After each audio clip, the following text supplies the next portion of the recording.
Good afternoon, everyone, and thank you for joining us.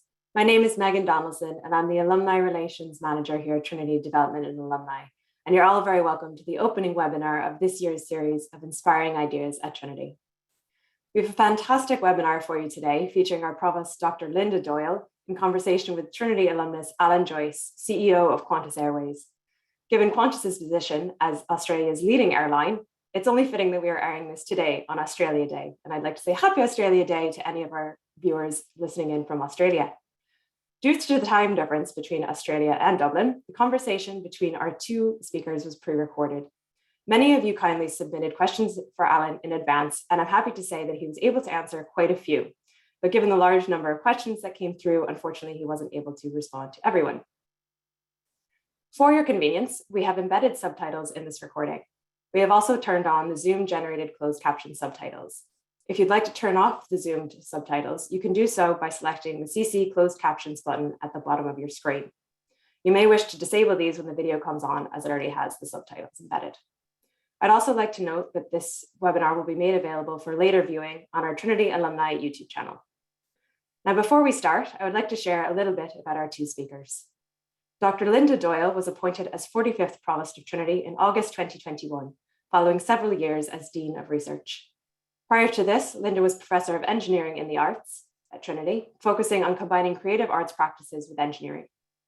She was the founding director of Connect, an international research center that focuses on future networks and communications, and has served on a wide variety of boards, including as chair of the board of the Douglas Hyde Gallery and chair of the Ofcom Spectrum Advisory Board. In addition, Dr. Doyle is an active advocate for women in engineering and computer science. Our keynote speaker today is a leader with vision and the ability to deliver on ambitious goals. Alan Joyce is one of three great Irish modern airline chief executives, along with Michael O'Leary in Ryanair and Willie Walsh in IAG. Alan graduated from Trinity with a degree in applied science, theoretical and mathematical physics. He's been chief executive officer and managing director of Qantas since 2008. And managing director in his time as CEO, he has overseen the biggest transformation of Qantas and the group's expansion in Asia. He is currently leading the group's recovery from the COVID-19 crisis, which has had a devastating impact on the global aviation industry. Alan has also held key positions at Ansett, Jetstar, and Aer Lingus. As a senior business figure in Australia, Alan is also well known for championing inclusion and diversity. In 2021, he was awarded a Trinity College Alumni Award to mark the important contributions he has made to the global community. We're delighted to share Linda and Alan's conversation with you now. It's my absolute great privilege to be here this evening with a fantastic task at hand, and that's to interview Alan Joyce, CEO of Qantas. So this is my first time meeting Alan. Unfortunately, it's virtual, but nonetheless really exciting. Alan, I'm absolutely delighted and privileged to have you here this evening. Linda, it's a great pleasure to meet you. As you said, it's a pity it's virtual, and I hope that we can meet in person pretty soon as air travel opens up around the rest of the world. I'll take you up on that. So I just want to start the interview by quoting you. And I hope you don't mind that, but I know you got a Trinity Alumni Award a couple of years ago, and you said at that, I was the first person in my family to finish secondary school and the first to go to university. And there is no doubt in my mind that my time at Trinity set me up with the knowledge and skills to begin a career that would and did take me all over the world. And of course, as Provost of Trinity, I'm really proud to hear you say that. So I just want to ask you a little bit about your double major from Trinity in physics and maths, and hear a bit more about how you think that did set you up to go all over the world. Well, Linda, I think it was a phenomenal education, and you know, you said there, which is absolutely true, I was the first in my family not only to finish secondary education, but then tertiary. And both of my parents were really passionate about education. They both felt that their four sons, the way to give them a better life was to make sure they had the best education possible. A little side story, my father, my grandfather, my great-grandfather were all brought up in the Liberties, lived their entire lives in the Liberties, Nicholas Street and Bride Street, just down the road from where you are. And my father had never gone into Trinity College until my graduation. He went through the gates and he says, oh, this is what it looks like. I've lived, a few hundred meters away for my entire life, but never been here. And he was so proud on that day, which made a huge difference. So for me, there was a few things that were really good, particularly the master's degree I did in Trinity. It was a very practical degree, as well as being really ideally suited to actually getting into the aviation industry, it turned out later. First of all, it was within the stats department. Anthony Unwin was our professor at the time. He made it very practical. My thesis was building yield curves for the Irish securities markets. I worked with a company, a stockbroking company, to develop that. So it gave you the aspect of working commercially, working with a client. And then it just happened that Aer Lingus were looking for an operations research analyst, and that master's degree was about operations research, a branch of maths. I managed to apply for the job and get in on the basis of that degree.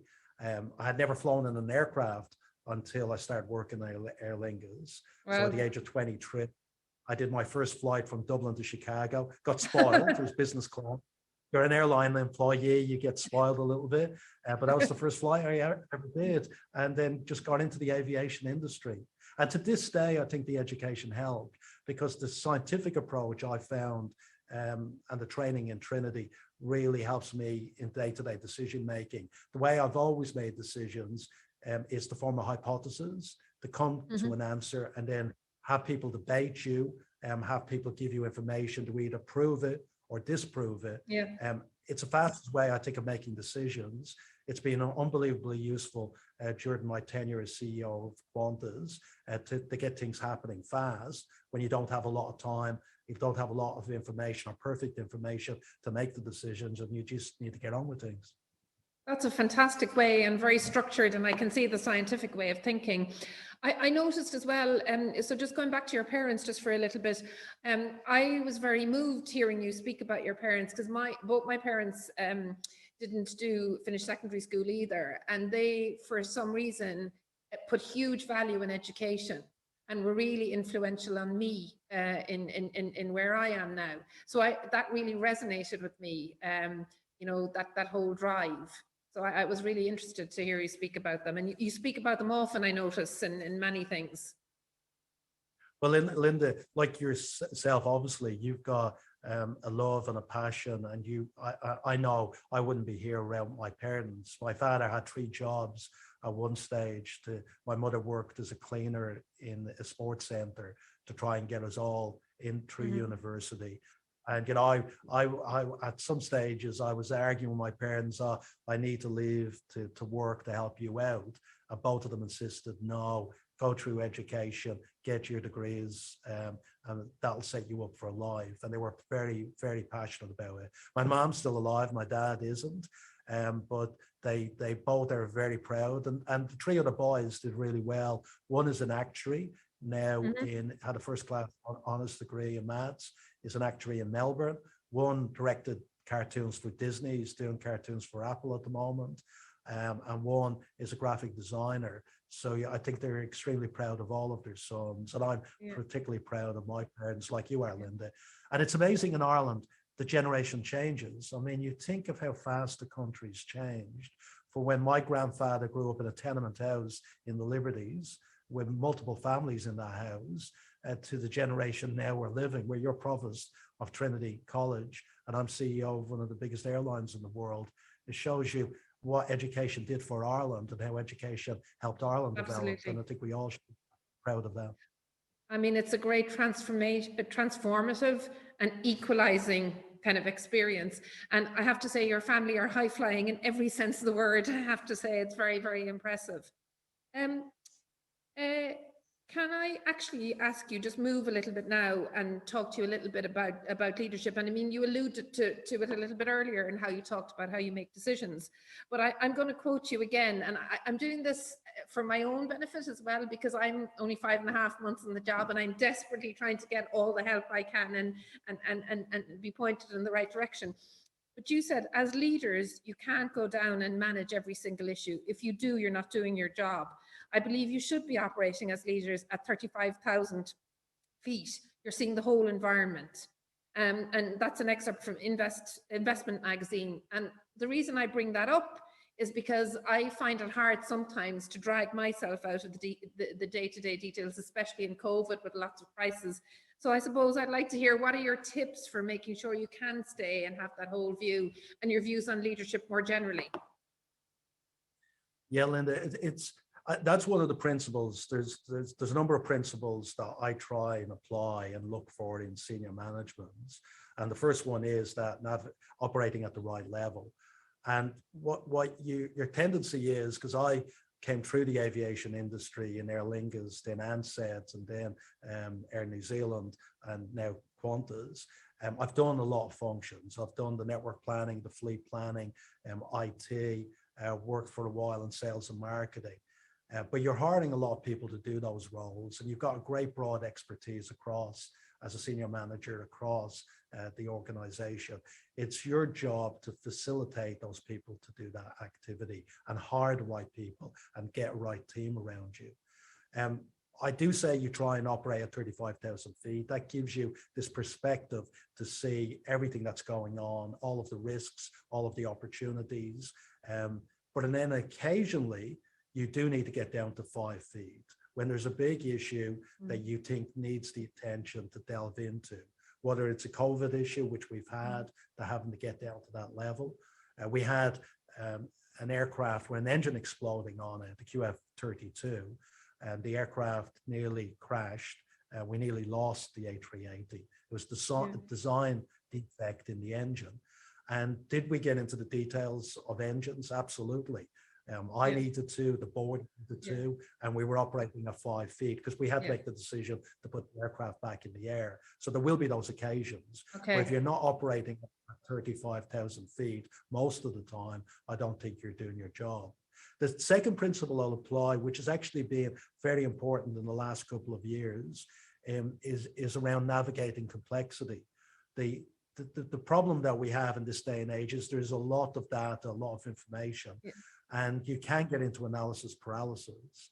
And at the start of COVID, so far within COVID, we've lost $20 billion in revenue. And we were burning cash so fast that we told the courts that we had, I think, 11 weeks left to survive, unless we made dramatic decisions. And we made really tough decisions about standing down people, parking aircraft. We had to act really fast because we just didn't have the time. And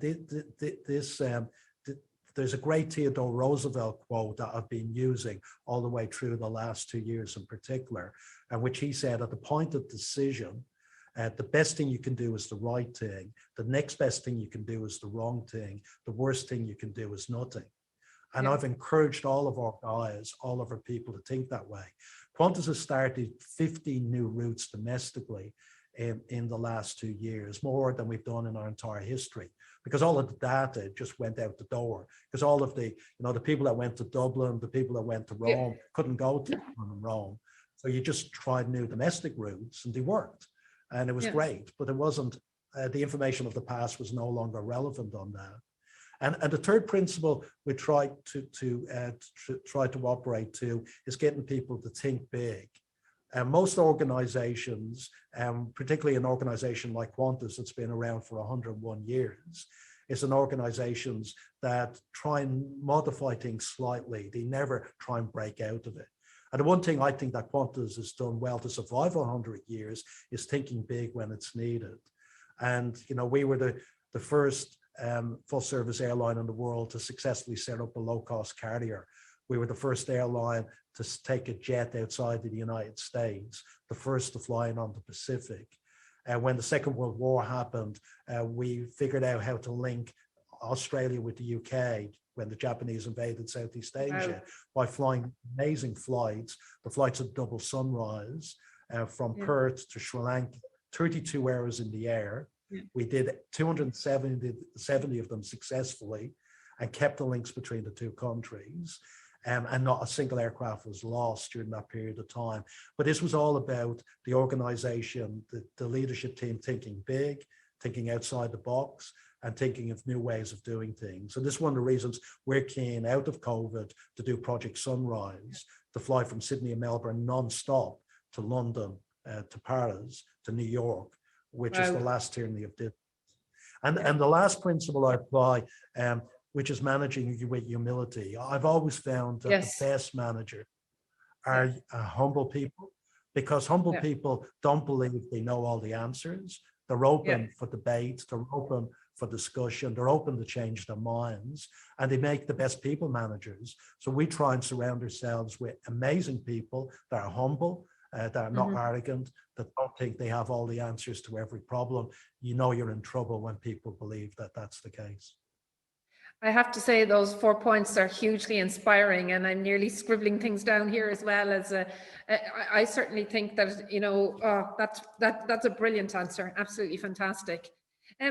Maybe we can take up a few more points about the aviation industry. So you mentioned there some of the things that Qantas did with COVID, and obviously during COVID, I mean, that has been such a challenging time for the industry. So maybe do you want to talk a little bit more about how you've managed to do so well despite it? And I mean, setting up new routes seems to be so counterintuitive. Yes, Linda, it was interesting because I think there were two things going on we decided to do simultaneously. One was managing our process through the crisis to stop the bleeding. And if I go back to when it started in January 2020, we noticed what was coming out of China. Pandemic was always on our risk register as a potential issue for us ever since SARS, but we never thought it would be the scale or the depth of this. Because SARS cost us 200-300 million back in the mid 2000s. So we never thought this would be as big as that. At the start, we were coping with charter flights to get people in and out of the country. And then we realized that as the borders were starting to close down, that we had that 11 weeks to survive. Then we had to make those dramatic actions, which were to stand down 20,000 people, to park 220 of our aircraft. How many people have you working in Qantas in total?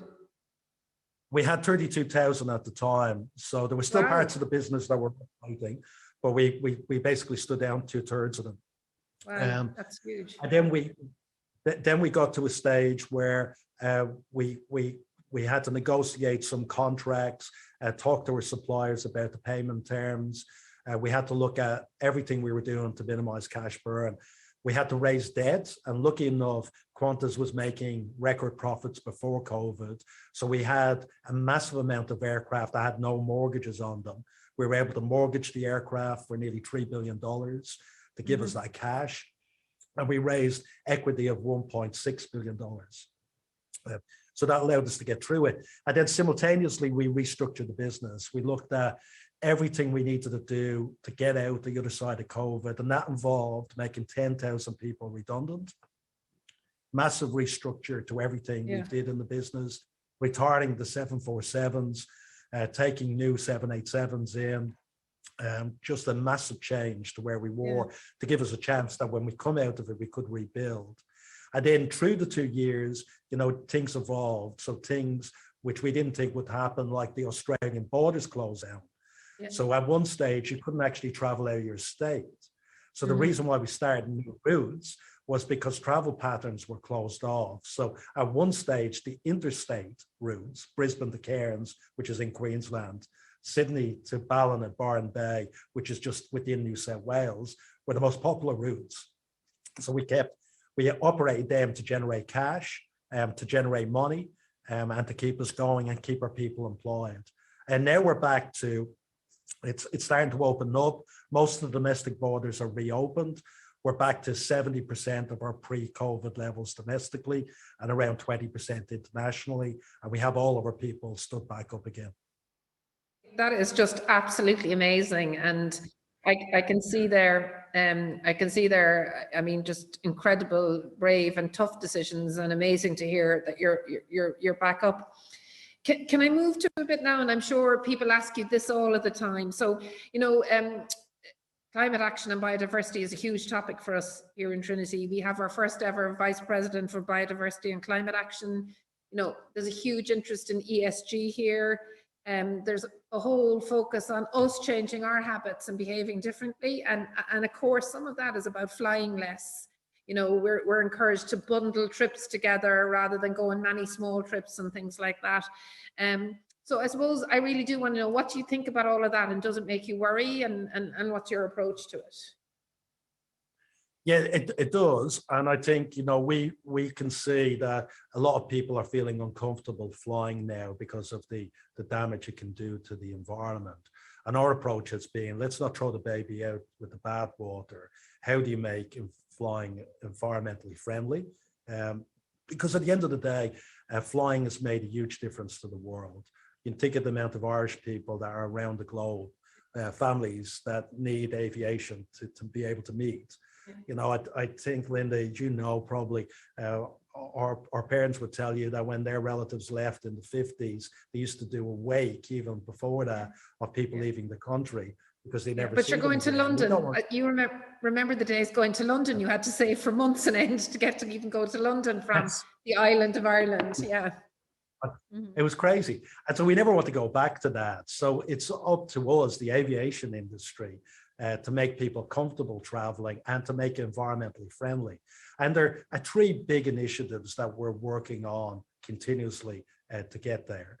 The first is new technology. And unfortunately, unlike road transport, there's no silver bullet in technology for aviation, i.e. there's not going to be electrical aircraft.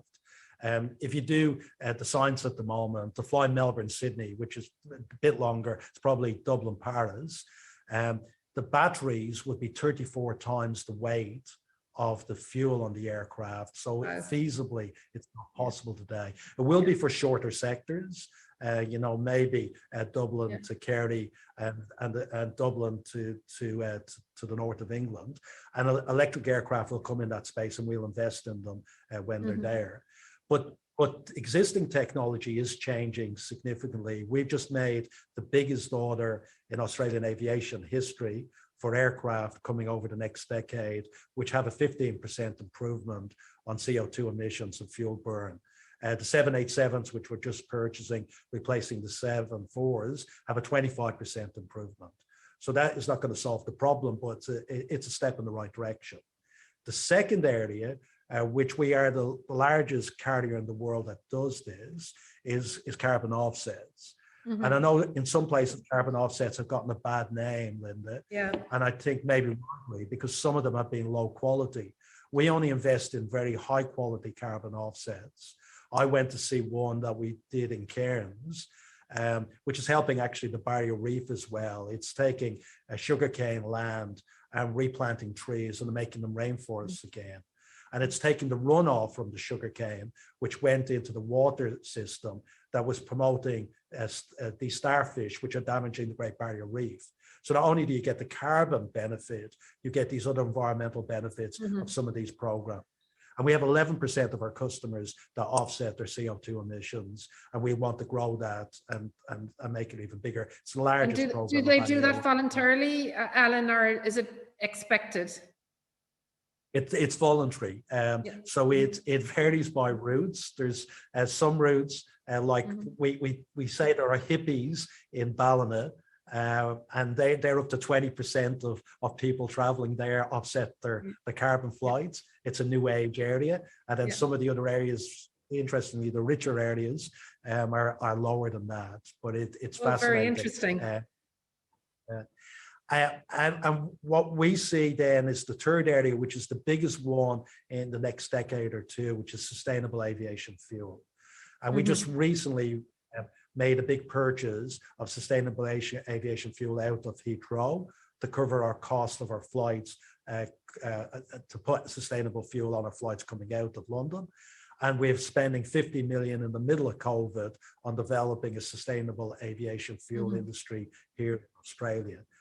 We've already flown aircraft. We know it works with fuel that was based on mustard seed. We flew a flight from Melbourne to LA. And what we're trying to do is make sure that that is sustainable, because the dilemma with sustainable aviation fuel is it could take away from food stocks and cause other social and economic policies. So we're trying to have something that maybe is a rotation crop, is something that's an algae something that is not going to take from the food supply, and have that as something we put in the aircraft.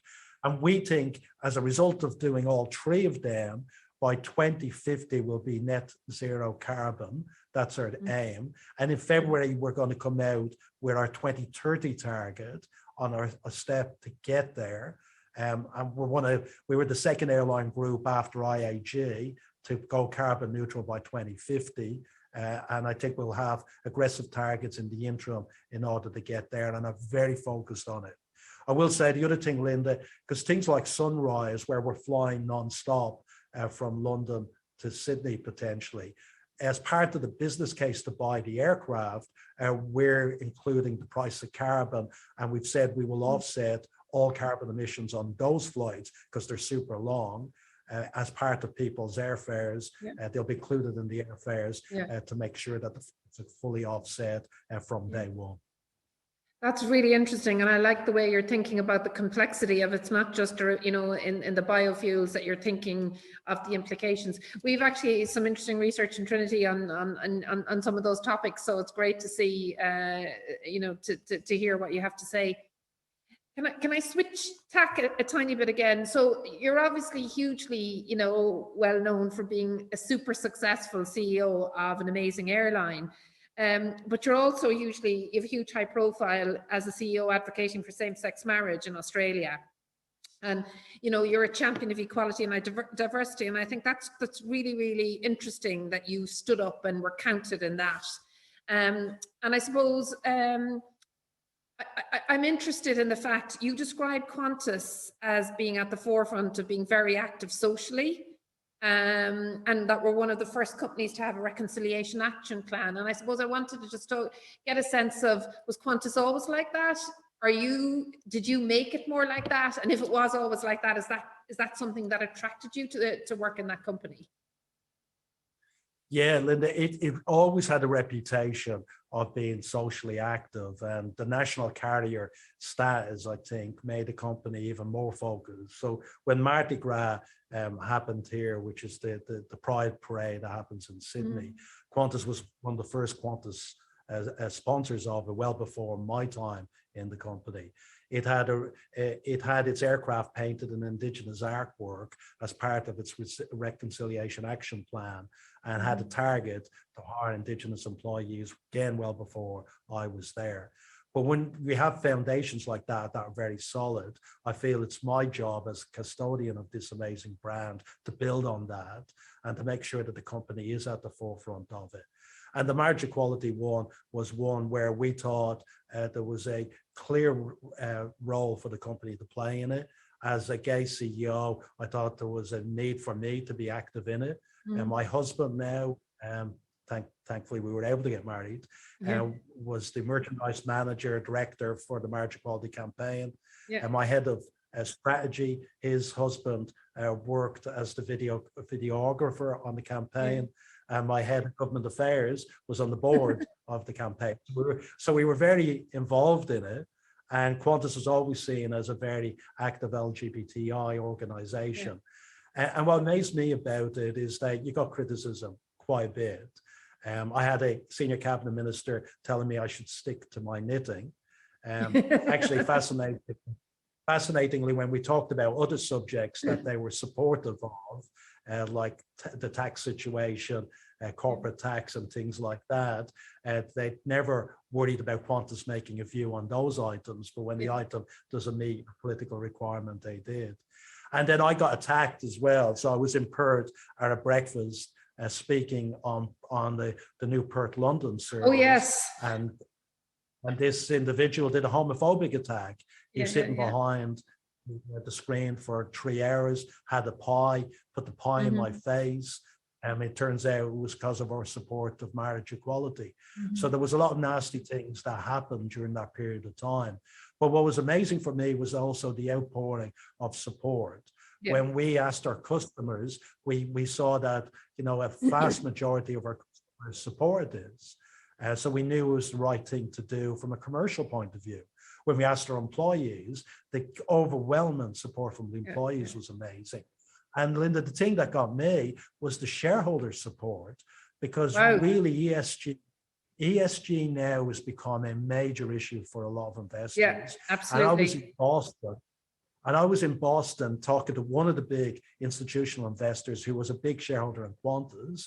And he said to me, which gave me great comfort, and I was able to say it to our board, I don't think you're doing enough for the marriage equality campaign. You should be doing more because you haven't spent enough Qantas money on it. And we didn't spend any Qantas money on it. We were doing it all as just our personal profile and the company's profile. But it showed you that really the community, the shareholders, the employees got behind it. And I was making out to the business community, there's a huge business case for doing this. Be bold. It's the right thing to do. Never forget that. But there's also a business case for doing it from all the stakeholders that are involved in your organization.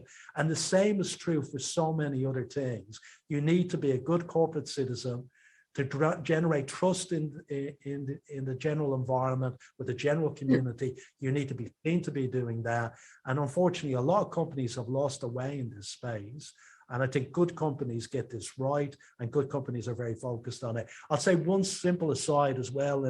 As we went through all of this stuff, we had an issue here, and it's a small issue, but it told me that this is embedded in the culture. We had somebody who disastrously were putting needles into strawberries in Australia, and the strawberry sales collapsed. And somebody in our catering department decided, as a good corporate citizen, we were going to purchase tons of strawberries for our lounges and our aircraft, because we would X-ray them, which we could do because it's security. You're good at. Which we could do before they came there. So we were serving strawberry daiquiris in the lounges for months, to use those strawberries. But they helped, as a good corporate citizen, the strawberry industry in Australia. And I'd say, small example, but I said, wow, if that's happening in the company, and people are thinking that way of helping their fellow Australians, then that shows to me that the social aspect of what we're doing is really core to what Qantas is. That is just fantastic. And I mean, I was thinking about it too. I mean, I think our students, when they graduate these days, have way more probing questions about companies. So I think that kind of thing matters when people kind of decide where they're going to apply to work. I think these days more and more, and there's harder questions to answer without a doubt. And it is really important when you're seeking talent as well, Linda. You're spot on this, because before COVID, because we've been devastated now, but before COVID, we were either number 1, 2, or 3 employer of choice in Australia. So people were seeking out, doesn't happen in many countries, people were seeking out the airline as the company they wanted to work for because of the law of this. And I don't know what the stats are like on the LGBT side. In Australia, it's still 50% of LGBT people are uncomfortable coming out and work still. Even that's incredible. That's shocking. Yeah. Yeah. I think that it's hard to imagine that we live in a world that's still the case, isn't it? Especially in countries like Australia. I have a couple of questions that have come in from different people that I'm going to redirect, and I'll be killed if I don't ask a few. So I'm going to go over to those, even though I could listen to you talking about this topic forever. So I'm just going to read out some of those. So the first one is from Yvonne Labas, who's from Ireland Funds Australia, and it says, Alan, over the past 10 years of Qantas, you have dealt with a number of significant issues, including union challenges, COVID and travel restrictions, and now, your personal efforts on behalf of gay marriage, your stance as a champion of change, and all sorts of other things. You've had to deal with some personal abuse, which you've handled, and you mentioned that just earlier there, you've handled it professionally, and you've shown strong leadership. And Yvonne is asking, how do you recharge and remain resilient in the face of all of those kind of changes and challenges? Well, Linda, it's been an interesting few decades of all of those things that have happened there. And you look back at the history and you think there's been so many different challenges on it. One of the things that I think Aer Lingus was a great organization to work for. It's created so many aviation leaders now, Willie Walsh, Tony Ryan, Conor McCarthy, people that went around and generated huge amount of activity in aviation around the world.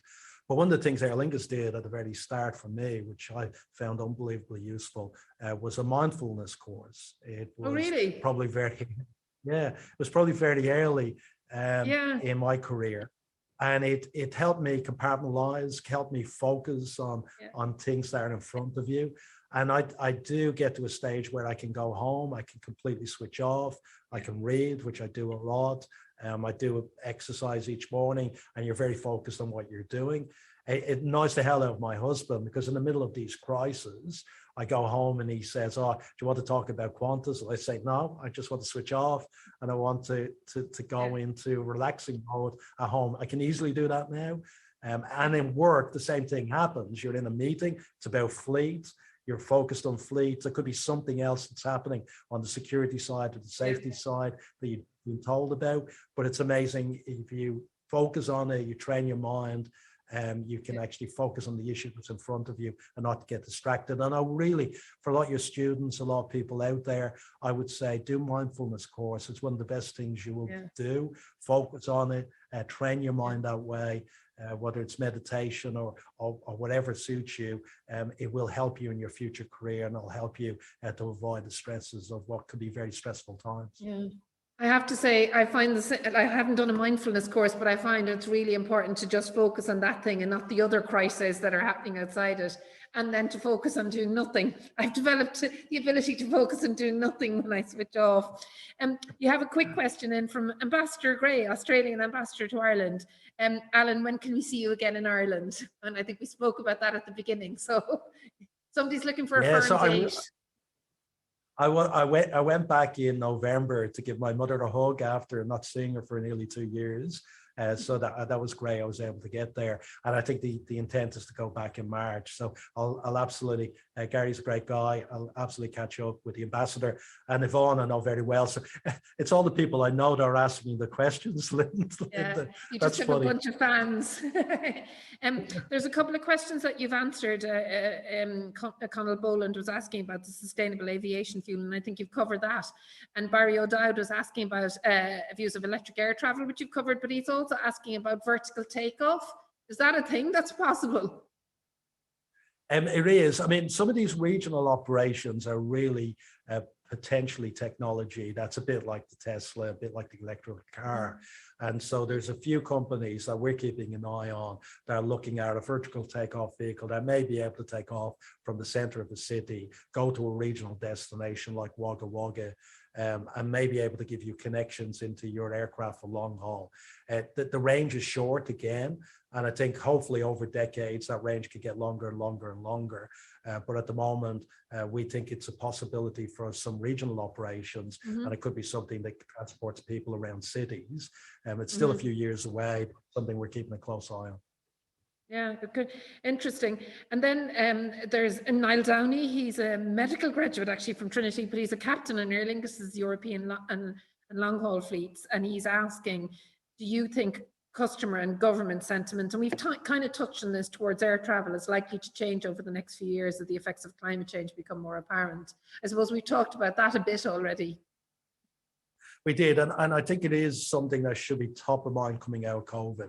COVID's the biggest issue the aviation industry had to handle in the last few years. I think coming out, the environment is going to be making sure that we're at the forefront of minimizing our impact on the environment. And I think a lot of this, as I said, Linda, it is about giving people confidence that you are doing the right thing and giving them options. So we want at some stage for individuals, you can offset today your carbon emissions. We want you to get to a stage where you can maybe buy your own SAF. So the allocation of what we're buying, you can take your piece of that if you don't want to offset. And we very recently also launched a green tier in our frequent flyer program, because we know the frequent flyer program here in Australia is unbelievably powerful. It has 13 million members, half the population. And what we've said is, if you do 4 to 5 things, we'll give you a green tier, which accelerates your status, access to lounges, more frequent flyer points, more status credits. And those things are offsetting your flights or flying carbon neutral. It's we now allow you to buy offsets to offset your home and your car. So it costs you around $200 a year, and we then buy the offsets for that. You have an electrical car or solar panels, or you contribute to an organization like the Great Barrier Reef Fund, which has helped maintain some critical part of our environment. And if you do 4 of those 5, we give you a green status, and we're getting a great reaction to that. So I think airlines can do a lot more, not only to encourage people to fly neutrally, but also to change their lifestyles and contribute. Yeah, so that's interesting. Yeah, it's outside your own area. That's really interesting. There's another question here from James Smith. So James is president of TCD Alumni in the South Australia chapter. And I have to say, we're always grateful that people step into these roles and do these things. So thanks to James. But he's asking about what's your advice nowadays to young graduates on emigration in terms of making the decision to move and working in a different country. I suppose you're you're living proof of how well that's worked for you. It is, and it's never easy. I mean, I have to say, when I had a good job in Aer Lingus, and the job offer came in from Australia, and I always remember it was like jumping off a cliff. You were feeling like, oh, should I be doing this? Am I going to land safely? Does it feel like the right thing to do? You're comfortable here, and challenging yourself and actually getting those experiences. And I came to Australia just to have a different experience in a different country. I probably picked the country that's closest to Ireland, so I didn't get that much of a diversity of experience. You know, the pubs are still here. Most of the people have some form of Irish ancestry, and Irish people, I think, being Irish is a significant advantage here. Probably is most places in the world, but significantly here as well. But it feels scary at the time. You're leaving your family, you're leaving your friends.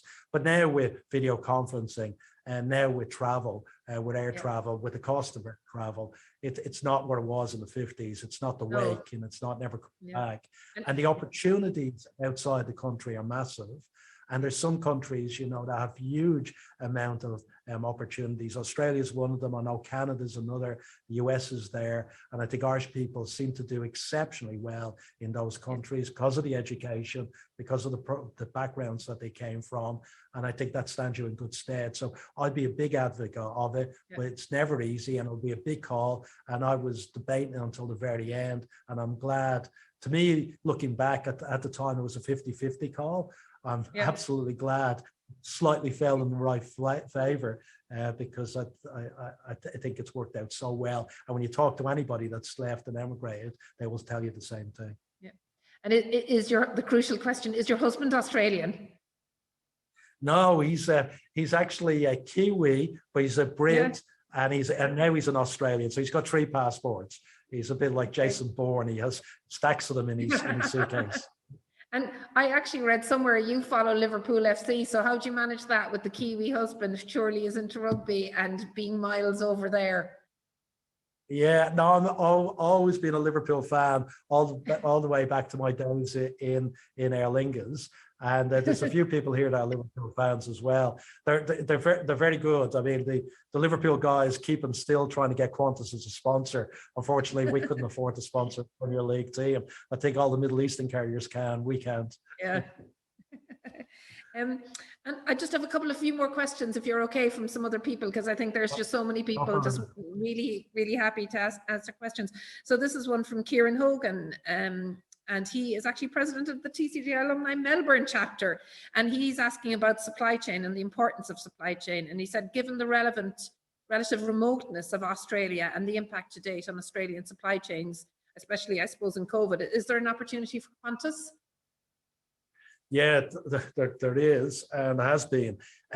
So we have 25 freighters, dedicated freighter aircraft. And all the way through COVID, we've been flying them round the clock. And we've actually been flying passenger aircraft empty as freighters because there's much demand as freight in. In fact, we've now exceeded over 2,000 special freight flights from the government to keep a lot of these supply chains and industries alive and going. The most recent one that we're now doing is bringing rapid antigen tests in. We just bought 3.6 million tests in. We've got another 4.8 we're bringing in the next 2 weeks. And so what we've now made a decision on is that we're actually converting a number of our passenger aircraft into freighters. And if the freight business was a standalone business, it would be record profits. It'd be unbelievable business at the moment. So it's helped hedge the impact that the passenger business has actually had. And we think for a number of years, the freight opportunities are going to be there. People now are ordering online. There's been a step change on that. We don't think that's going to go backward. And supply chain is critical. There's a lot of issues with ports. So people getting aircraft to fly in some critical items will be a step change and will stay there. So we made an announcement very recently that we're converting 2 of our A330s, very big aircraft, into freighters. We're in the process of converting. We've converted 3 of our smaller A321s into freighters to add to the 25 aircraft we already have. We think it's a big opportunity for us going forward. Yeah. Gosh, that's really adaptive and flexible behaviour. I have a question now from Hugh Woodhouse, and it's just a few sentences. Give me a second. It's I recall listening to Tony Ryan of Guinness PT Aviation saying GPA was unsinkable, but the first Iraq war that destroyed their corporate plan. This person actually, I think, is really curious about Qantas's horizon scanning analysis, and I know you mentioned that you had actually, prepared a little bit for a pandemic, but I suppose they're asking, they're asking really, did you model that? And basically, they said, what's in? Sorry for me fumbling over that. What's in the Trinity water that leads to at least a Trinity, an airline chief executive among its distinguished alumni? So I think that's a nice question. Yeah. So do you want to just comment on I suppose the pandemic model, the pandemic shutdown and being modelled, and how you think about horizon scanning more generally? Yeah, it's a great question. And the way we think about it is that we have a risk register, and we have what are the potential risks that could hit you. And pandemic, it's been there, as I mentioned, for decades, because of what happened to us in the past. And other things are there, like we're trying to manage the issues around the volcano from Tonga that's recently happened, because that can have a big issue. And my predecessor used to call the airlines being subject to constant shock syndrome. So there's always potentially a shock around the world, whether it's a geopolitical shock, an economic shock, now a pandemic. That can have a big impact on us. I mean, I always remember the volcano in Iceland, grounded all flights. Grounded a lot of flights in Europe, but we're on the other side of the world, and you think it wouldn't have an impact on you. And I had, I think, a $30 million impact on us that year because of it. So what we've always done is said you can identify these things, but you never know where they're going to come from. And then what's really important is your capability of dealing with what that shock is, whenever it is. So if you imagine it like a software and a hardware, it's really getting the hardware working, and then whatever software you put into it, whatever that crisis is, the hardware can manage it. The hardware cannot. And the way the hardware, to me, works, it's the culture. It's all about getting the right people with the right attitude that have this can-do, that take ownership, all of the principles that we talked about earlier in terms of management, having that ability. The second thing that's really important on it is to give people the autonomy to get on and get things really done within that environment. And then what you do is you practice all the time. So we practice accidents, we practice issues that occur, and then we see whether that hardware is working. What are those people that come together? There's an emergency center just behind me over here. This room, which is the Qantas boardroom I'm in, this room is where we have the crisis executive, and we make some of the big decisions of what could occur. And you make sure you're practiced well in the hardware, that process, with those people and that culture. And then you find that you can handle really any crisis that comes into it. And the people that think that you could have picked what COVID was going to be like, the once in a 100-year pandemic, and plan for it precisely, are just kidding themselves. You really just have to get all of your systems, people, capabilities up and running to be able to cope with something as extreme as that. And you know you're doing well, you know it works when you get through it to the other end, and you think, yeah, wow, that worked. And if you control a 1 in a 100-year problem at it, then it can deal with any other problem that's going to potentially come up. whether that's left field, whether you've thought of it, whether it's on your risk register or whether it isn't. That's really interesting. And you know what I think is so powerful in what you just said, when you said you have to get the hardware right, I wasn't sure what you exactly meant, and when you actually related that to culture, I thought that's really, really profound and really, really important. That's fantastic. I have two more questions if you're okay to take them. So one is a question. One's a question from Donald Denham asking, when can we expect Dublin, Melbourne, Sydney on Qantas aircraft? And he's commenting on the fact that there must be a lucrative market for the Irish who have so many family members in Australia. Well, I'd love for that to happen. And if the CEO was a complete dictator in an organization around a government structure on, it'll be happening tomorrow, Linda. But unfortunately, I have to follow, I have to manage the company for shareholders and customers. And the reality is, when we look at the traffic flows, there's definitely routes that we're going to operate direct with Project Sunrise, and we do operate direct today. So the Perth to London service, we want to put that back on as soon as we can. We're going to start Perth to Rome because we think there's a huge VFR market that's going to be there for the summer, and we're doing that seasonally.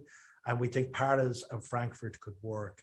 Dublin's down on the list because the market, the volumes are not as strong as the other markets, and it's like putting it through again. It's like putting it through a mathematical model, and the computer thought to tells you you'll make money on these ones, you won't make money on those, given the volumes. And unfortunately, Dublin isn't quite there yet. Maybe one day it will, and we'll have the capability of doing it. And it'd be the best thing in my retirement. I'm hoping for it because it'll be easier to get back and visit my mother if I can fly direct on Qantas rather than have to go through London or Paris or Frankfurt.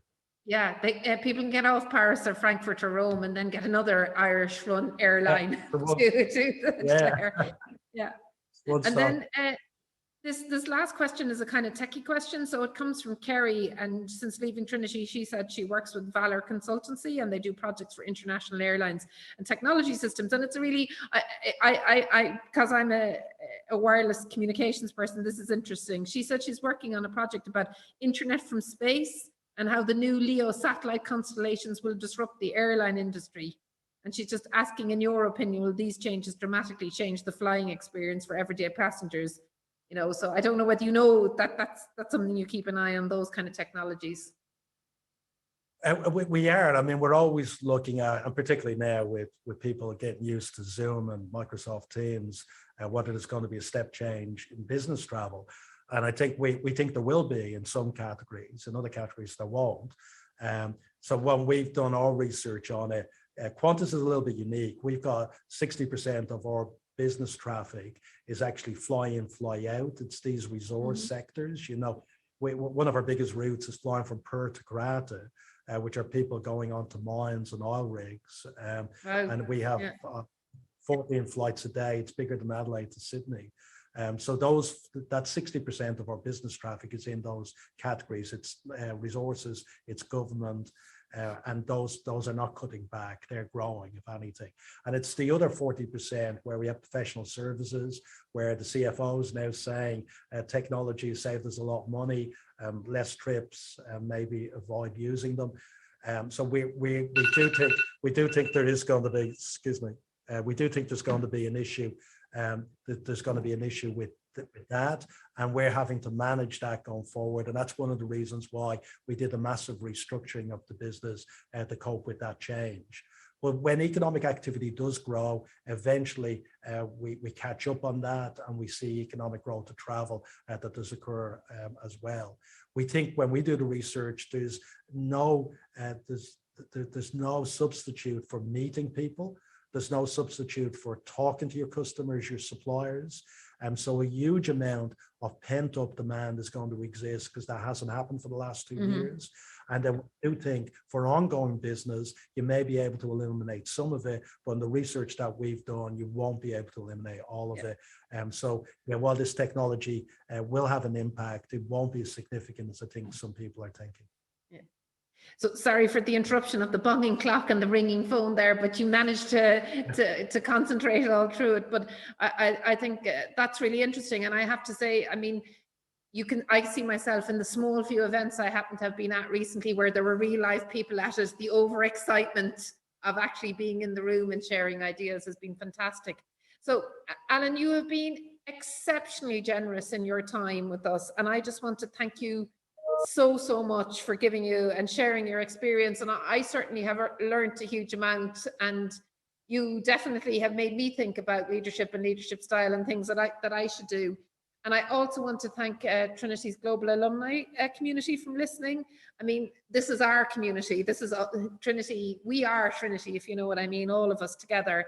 It's great to have opportunities like this to stay connected. So I just can't thank you enough.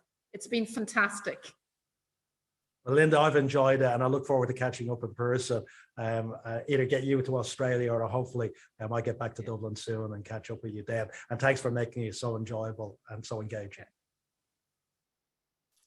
Well, that was certainly a fascinating and very wide-ranging conversation.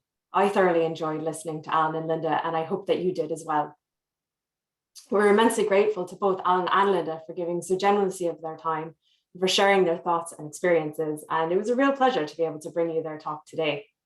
I'd like to take a moment to thank my colleagues at Trinity Development and Alumni for helping make this webinar possible. And of course, I'd like to second Linda in thanking all of you for sending in your questions in advance and for joining us today. As Linda said, together we are Trinity. University is more than just those of us who walk through front gate every day. It's also our global community of alumni and friends. And it is all of us together that help make Trinity such a world-class and inspiring university. This was only the first in our 2022 series of Inspiring Ideas at Trinity, and we have a great schedule of speakers and topics lined up for the year ahead. Our next webinar will air live on Wednesday, the 23rd of February. Led by Hugo McNeil, our guest speakers will consider issues of access and inclusivity as they look at the topic of hidden disabilities in the workplace. Our panelists include Marie Devitt, coordinator at the Trinity Centre for People with Intellectual Disabilities, Tara Doyle, a chair and partner at Matheson, and David McRedmond, the CEO of On Post. Details on how to register for this next webinar will be emailed to you in the coming weeks. If you have any questions or comments regarding this webinar series, or any questions generally for the Trinity Development and Alumni Office, please email us at alumni@tcd.ie. We hope the year is off to a great start for all of you. Thank you once again for joining us, and until next time, take care.